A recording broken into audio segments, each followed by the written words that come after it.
Hey guys, happy Thursday. So this week, you know how you guys say I always uplift y'all. Y'all know you say, I always encourage y'all. This week, I'm laying on your couch. I'm laying on your couch this week, okay? So this week, I have not been the strong one. This week, I've not been okay. I always like to be super duper transparent with you guys because sometimes people can look at me and they can say, oh, she looks like she lives the perfect life, or she looks like, she has everything together, when that's the least far from the truth. It's like way far from the truth. So today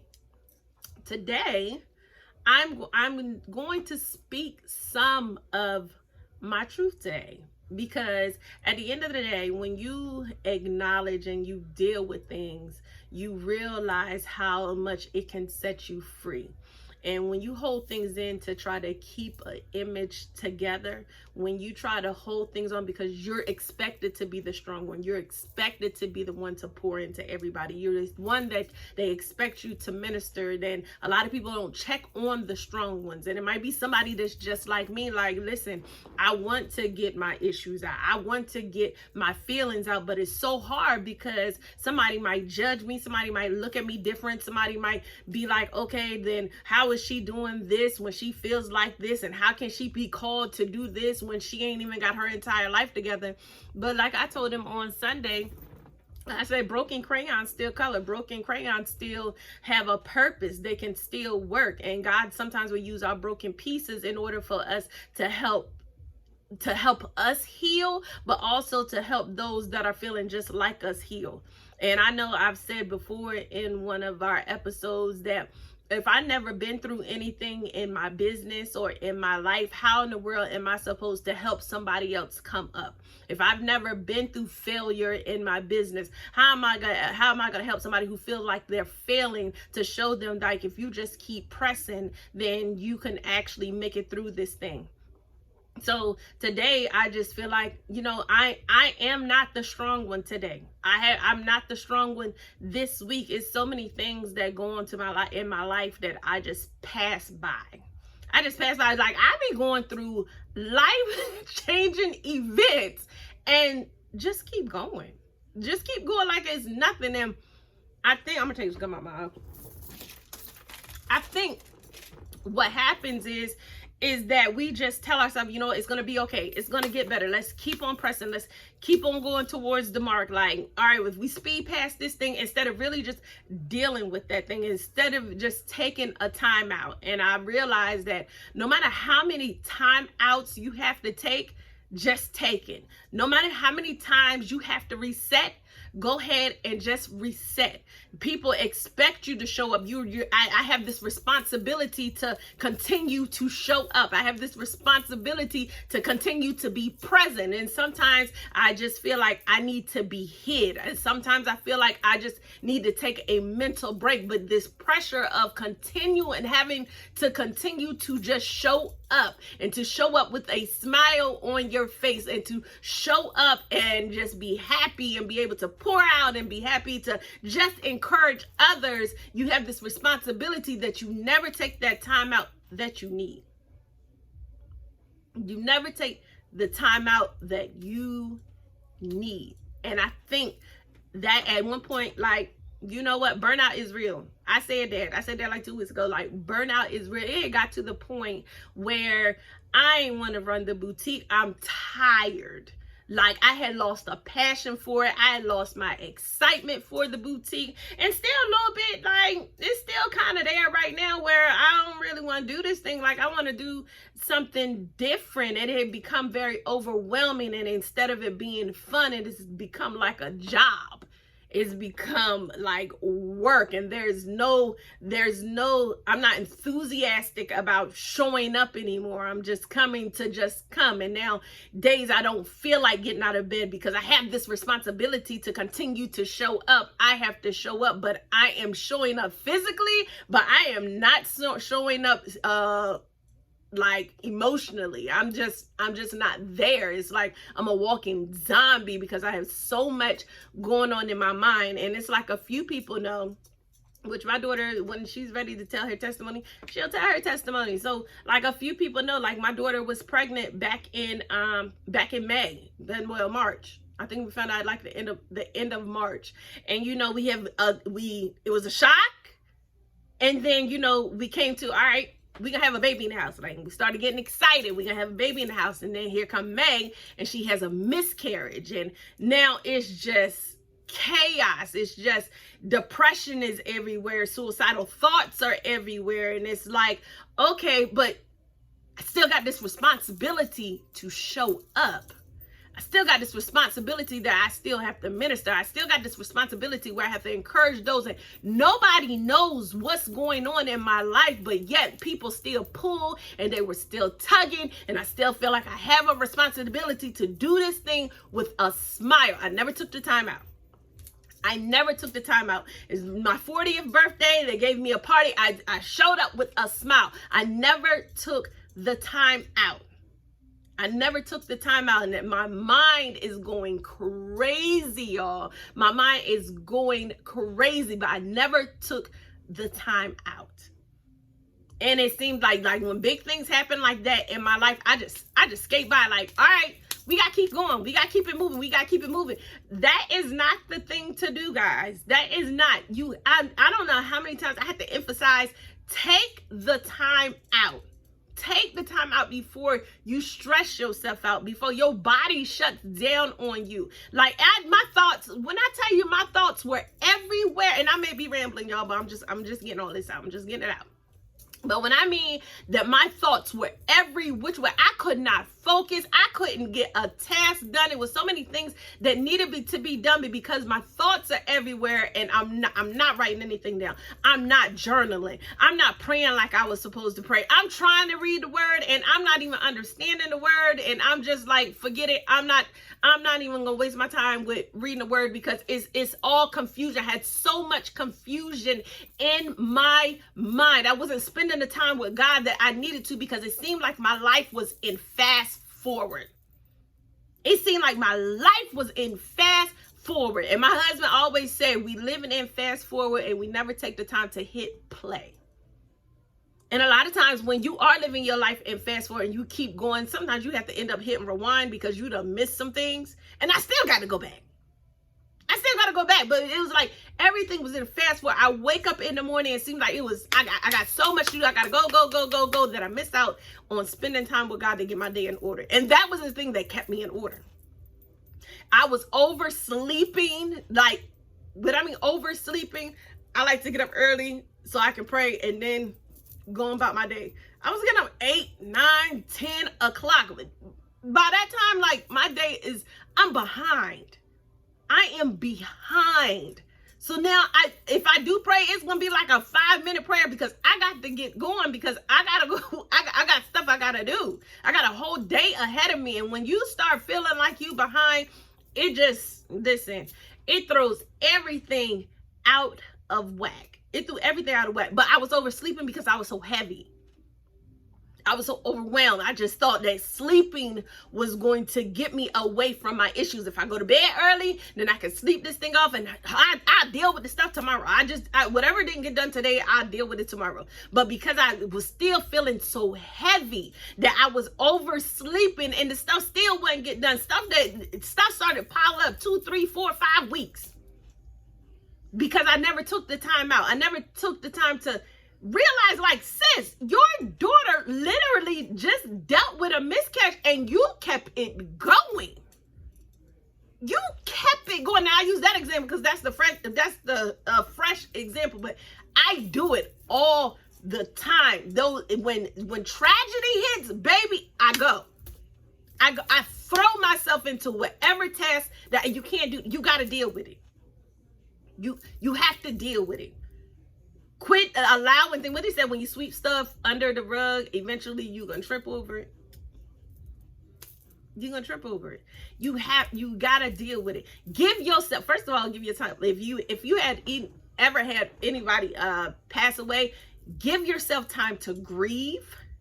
Give yourself time to heal. If you ended a bad relationship or something, give yourself time to heal. Like, give yourself time. That's all I can say. Give yourself time. Yes, does it hurt? It does hurt. Are you gonna cry? Absolutely. I think I might have cried like once because I was super excited. I'm all right. I'm super transparent. Like this is transparency, y'all. This is transparency. Like, I've never even thought of doing this, but we gonna do this. We gonna do this today. Like me and my husband. All y'all know I've been married for it'll be 16 years in September. Me and my husband always wanted a baby. It just never happened.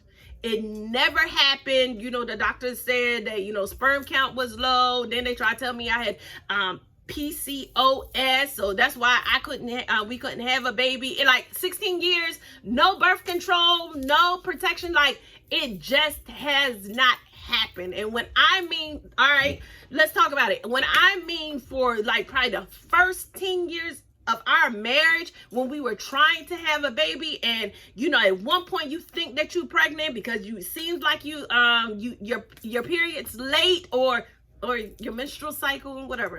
I don't gotta be politically correct. It's my show. When you feel like your cycle is late and you get your hopes up high only for it to come on, and I mean happening every month after month, year after year after year after year after year of disappointment, of hoping and praying that something happens and it doesn't. Even one time that we took, I think this was early in our marriage, maybe like year 2 or 3, where I took pregnancy tests and they all came back positive, and then all of a sudden my cycle comes on and I'm like, no, something's wrong. I'm in the doctor's office, y'all. I'm in the doctor's office showing them these tests. Like, no, it says positive. I don't care what my cycle say. I don't care what your little machine say. I don't care what you over there doing. This is what it says, because I hoped and prayed for that thing so much and it didn't happen. So then when my daughter does get pregnant, I'm like, oh my God, my daughter's pregnant, like rah, rah, rah, rah, rah. And I came to the light, like, oh my God, what if this is God, you know, giving us the baby that we never had? Maybe he, you know, God's ways are higher than our ways. His thoughts are higher than our thoughts. And then for her to have a miscarriage after we've gotten over the fact that she's pregnant, you know, she's in her freshman year, and we've gotten over that fact. And then she has a miscarriage after we've already settled, like, okay, this baby is coming and there's nothing we can do about it. Let's go ahead, and the baby gonna be well taken care of. The spoil. I was trying to think of a name, and then at the end of the day, I was like, you know what? No, y'all can call me grandma. At the end of the day, I'm changing the trajectory of a grandma. When I get done being a grandma, everybody will want to be a grandma, but don't be a grandma before your time. Anyway, so. Yes, so she has this miscarriage, and I'm like, it triggered some things. Now, mind you, yeah, I'm going through what I'm going through, but I got to put me to the side because my daughter is a mess. She is a wreck. She had finally come to terms on what was happening, and like she had got excited, and then it snatched away from her, and I can't deal with me right now because I got to make sure my baby is good, because at the end of the day, there's nothing I can do to bring this back. There's nothing that I can do but help her heal from this. So I'm helping my baby, and my household is just like, by then, like, bruh, I am just floating, y'all. When I mean I'm floating through each and every day, like literally floating through the day. But it is those things, those life-changing things that make you just think like, I'm not dealing with it. I'm just going. I think I had a breakdown yesterday. That's why y'all getting this on a Thursday and not on a Wednesday, because I had a breakdown yesterday.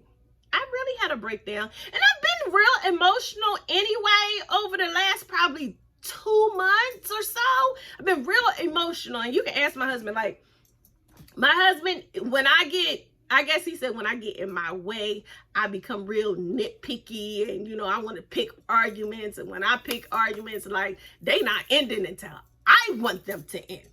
They are not ending until I want them to end. And then when I come back down, I'm going to act like nothing is wrong at all. And by then, he like, she crazy. crazy. Something wrong with her. But I think it's because everything has piled up. It has piled up. I haven't dealt with what I needed to deal with.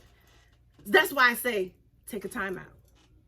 Take a time out. Make sure that you are taking care of you. Making sure that you are not allowing yourself to get to a point that you have lost yourself.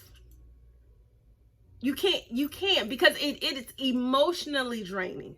It's mentally draining. When I mean it's mentally draining, it's days I don't know whether I'm coming or I'm going, but I still have a responsibility to show up.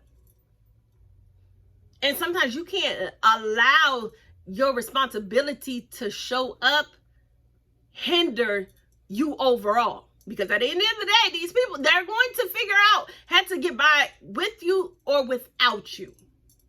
You have to learn to show up for you. Not show up for everybody else, but you have to learn to show up for you. You are what counts. Nobody's going back home with you with those tormenting thoughts. Nobody's going back home with you with the weight that you are deciding to carry. But you have to decide on your own. Are you going to allow this thing to defeat you? Or are you going to push yourself to victory? And by pushing yourself to victory means that you have to take care and deal with the things that are weighing you down. You have to deal with the things that has your mind racing. You have to be able to let go. See, sometimes we don't want to let go of certain things because we're scared it's nothing going to be there to replace it. And so we're so comfortable with the thing that we're so used to, and we're comfortable with the thoughts, and we're comfortable with the place that we're in, that we never make room for the new thing that God is trying to give us. And I know God is really trying to do something new in me. I know, but I'm sometimes I get afraid. I get afraid because it sounds like somebody was knocking. Sometimes I do get afraid because it becomes out of my comfort zone. But because I always talk about getting out of your comfort zone, I don't have a choice but to get out of my comfort zone. I don't. But sometimes that fear eats me up. That fear, I told y'all, be transparent today. Y'all number come on my couch. I'm on your couch today. Sometimes that fear does let me go, like finances, oh my God. Let me tell you something. If my finances are depleted, I am in a mess. I am in a wreck. Like, bro, what am I going to do? But I know for a fact that God is trying to get me to trust him in every single area of my life. None of us are perfect.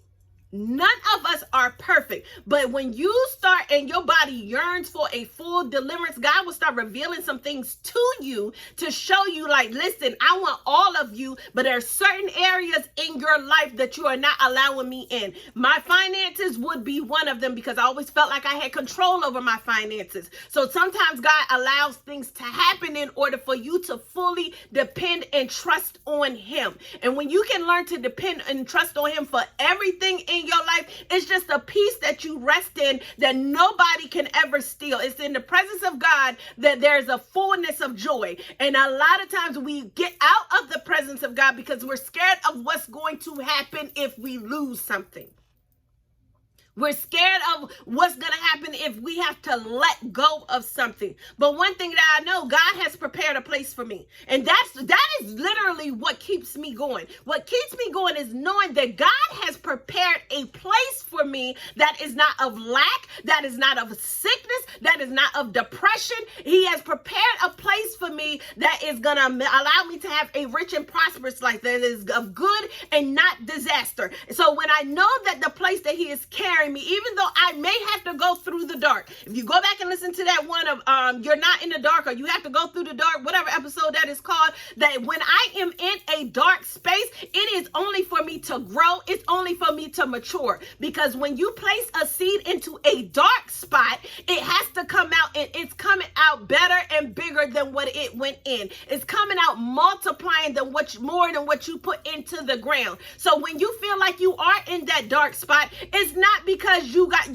did something wrong. It's because God wants to grow you and he wants to mature you. It's when you go into that dark spot and you got to do things alone. See, and I've been reading Elijah. See, I picked back up on my reading because I had to take that time out. I decided to take that time out, and I took that time out for me because I had to reset. So when I'm looking at Elijah, and sometimes I'm wondering, y'all getting all of this today, all of this, because I'm wondering, like, why don't I always fit in circles? Why is it that I see lots of people with different groups of friends, but it seems like I'm always alone. I'm always alone, or it's that when people do connect to me, they're always pulling and taking it, and when they get what they want, they start to disappear. But when I started reading about Elijah, how Elijah did a lot of stuff alone, and even when he had to do the contest where they had to call, see whose God showed up first, and the 450 prophets were there there together, and they were calling on their Lord, and their Lord never showed up, but Elijah was by himself, and he called on the name of God, and God showed up while he's by himself. See, a lot of us want to fit into these circles, and we want to fit into these groups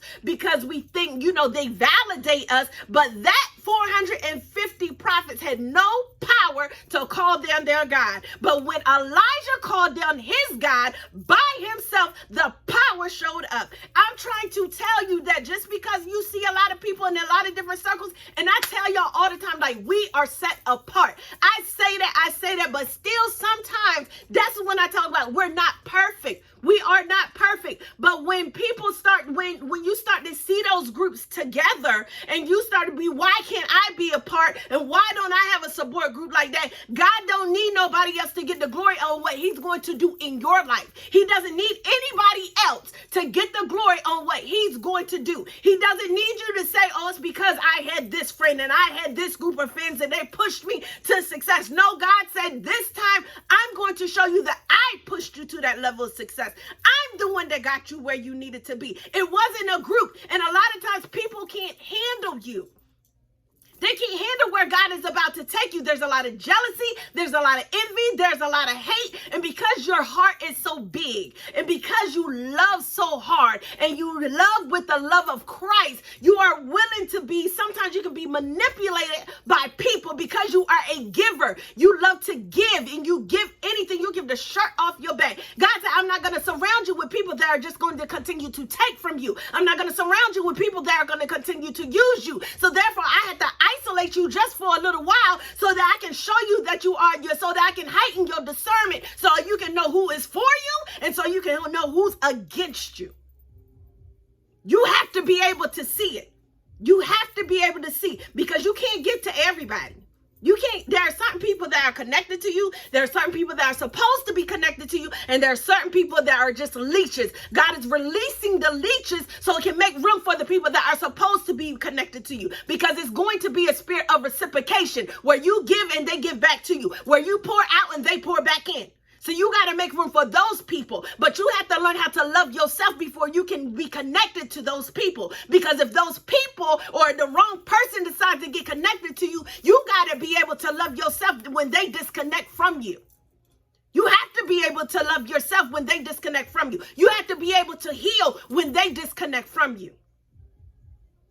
So don't get mad that you're alone. That helped me a lot. Cause I'm like, yo, like I be giving my heart to people and they just disappear. Like, God, why do you have these people connected to me and then they just up and just disappear and like nothing? Like it's like they got what they wanted out of me. And because I love, and if anybody has ever met me, y'all know I love hard. And when you are connected to me, I am like, what you need? I got you. What you need? I got you. It can't be like that with everybody. Everybody is not for you. Everybody's not meant to be connected to you. Everybody is not meant to be connected to you. And sometimes when you deal, listen, this is probably like a whole nother episode. Matter of fact, we'll talk about that next time. We'll talk about dealing with the spirit of rejection. We'll talk about that on the next one because I'll go another 20, 25 minutes on that by itself. But because I think I don't know how long I've been on here, but listen, make sure you take your time out. Make sure that you are loving on you. Me and my mom were talking the other day. Y'all, I'm doing the podcast too. Me and my mama were talking the other day, and she was talking about, she never took herself out to eat. One thing I'm gonna do, but people or no people, I'm going to eat.